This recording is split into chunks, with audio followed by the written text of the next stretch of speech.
Details చూస్తే వచ్చే 100 రోజుల్లో ఏపీలో దెబ్బతిన్న వ్యవస్థలన్నింటినీ గాడిలో పెడతామని సీఎం చంద్రబాబు నాయుడు అన్నారు. మంగళగిరిలోని టీడీపీ కార్యాలయంలో నిర్వహించిన ప్రజా దర్బార్ కార్యక్రమంలో సీఎం చంద్రబాబు మీడియాతో చిట్చాట్లో భాగంగా కీలక వ్యాఖ్యలు చేశారు. వినతులు ఎన్ని ఉన్నా అన్నిటి పరిష్కారమే లక్ష్యంగా పెట్టుకుంటామన్నారు. గత 5 ఏళ్లలో జరిగిన రెవెన్యూ సంబంధిత సమస్యలపైనే ఎక్కువగా ఫిర్యాదులు వస్తున్నాయని, రెవెన్యూ సమస్యలకు కారణమై అక్రమాలకు పాల్పడిన అధికారులపై తప్పకుండా చర్యలుంటాయని సీఎం చంద్రబాబు తెలిపారు.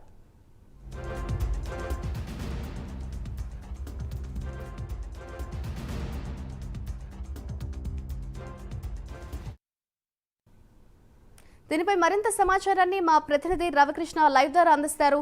రవికృష్ణ, చెప్పండి, మంగళగిరి టీడీపీ కార్యాలయంలో సీఎం చంద్రబాబు నాయుడు అటు మీడియా చిట్చాట్ నిర్వహించారు. దీనికి సంబంధించిన లేటెస్ట్ అప్డేట్స్ ఏ విధంగా ఉన్నాయి?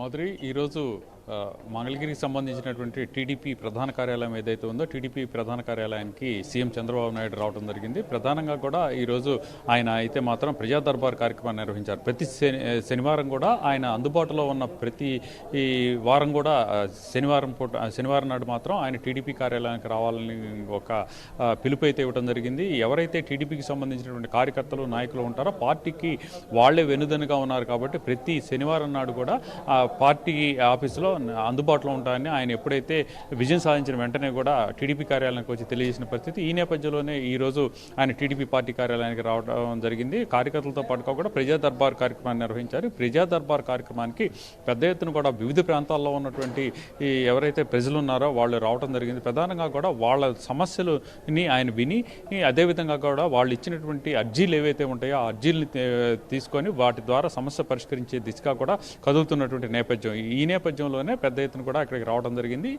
తర్వాత వచ్చినటువంటి అక్కడ చంద్రబాబు సీఎంకి మాత్రం పెద్ద ఎత్తున కూడా అక్కడ వినతులు అయితే ఇవ్వడం జరిగిన పరిస్థితి అయితే కనపడింది. ప్రధానంగా ఇక్కడ మనం అబ్జర్వ్ చేసినట్టయితే ఆయన వినతులు స్వీకరించిన తర్వాత అక్కడ చిట్చాట్ కూడా నిర్వహించడం జరిగింది. ఈ చిట్చాట్ కార్యక్రమంలో ఆయన ప్రధానంగా కూడా వ్యవస్థలన్నింటినీ కూడా గాడిలో పెట్టేందుకే తాను ఈ ప్రజా దర్బార్ కార్యక్రమాన్ని నిర్వహిస్తున్నానని, రాబోయేటువంటి 100 రోజుల్లో వ్యవస్థలన్నింటినీ కూడా సమూలంగా కూడా ప్రక్షాళన చేయటమే కాకుండా అన్నింటినీ ఒక గాడిలో పెడతానని ఆయన అయితే స్పష్టం చేసిన పరిస్థితి అయితే కనపడింది. అలాగే ఇప్పుడు ఇంతవరకు పరిశీలించినటువంటి ఏవైతే ఈ గ్రీవెన్స్కి సంబంధించిన కార్యక్రమాలు ఉంటాయి, ఈ కార్యక్రమాలు అన్నింటిలో కూడా గత 5 సంవత్సరాల నుంచి గాడి తప్పినటువంటి పాలన, అదేవిధంగా ఎక్కడైతే రెవెన్యూకి సంబంధించి జరిగినటువంటి అక్రమాలకు సంబంధించిన అంశాలు ఏవైతే ఉన్నాయో వాటిని పెద్ద ఎత్తున కూడా ప్రజలందరూ కూడా తెలియజేసిన పరిస్థితి ఉందని చెప్పారు. అనేక చోట్ల కూడా గతంలో 5 సంవత్సరాల నుంచి కూడా ఈ ఎవరైతే వైసీపీకి సంబంధించిన నాయకులు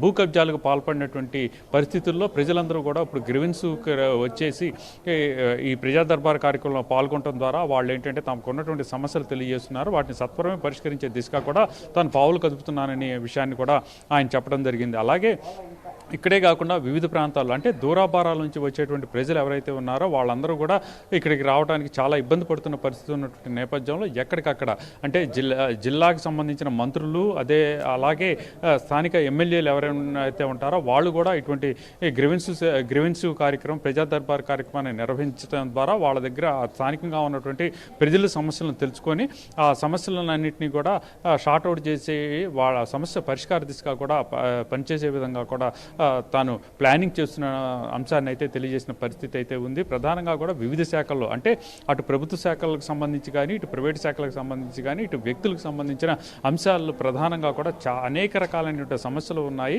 ప్రధానంగా రెవెన్యూ సమస్య ఉన్నప్పటికీ ఇంకా అనేక సమస్యలు ఉన్నాయి. కాబట్టి వివిధ శాఖలకు సంబంధించి ఏ సమస్య ఏ శాఖ చెందుతుందో తెలుసుకొని ఆయా శాఖకు సంబంధించినటువంటి అంశాలు ఏవైతే ఫిర్యాదులు అందినాయో వాటినన్నింటినీ కూడా అక్కడికి పంపించేసి సాధ్యమైనంత త్వరగా కూడా పరిష్కరించే దిశగా కూడా తాను పావులు కదిపే విధంగా కూడా ఆదేశాలు ఇస్తున్నట్లుగా కూడా తెలిపారు.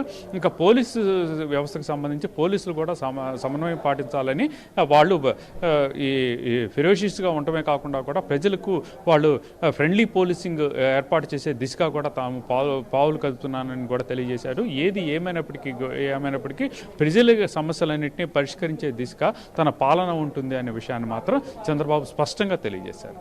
Right, thank you Ravikrishna.